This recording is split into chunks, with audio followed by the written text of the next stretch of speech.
Біздер үшін асқақ мәңгі беделі, нағашының орны бөлек себебі.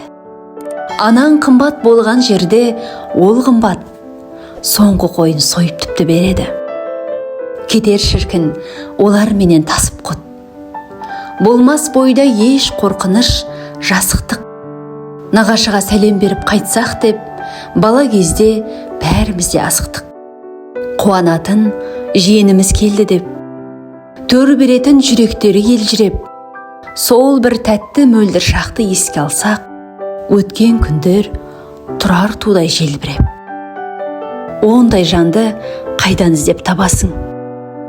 Керегіңді сұрамая қаласың.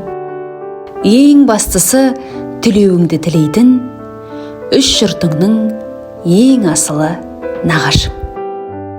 Нағашыңды құрметтеу ол заңдылық. Текті мынау әр қазаққа тән қылық. Мың жасасын нағашылар қауымы, анамыздай жақын болған мәңгілік.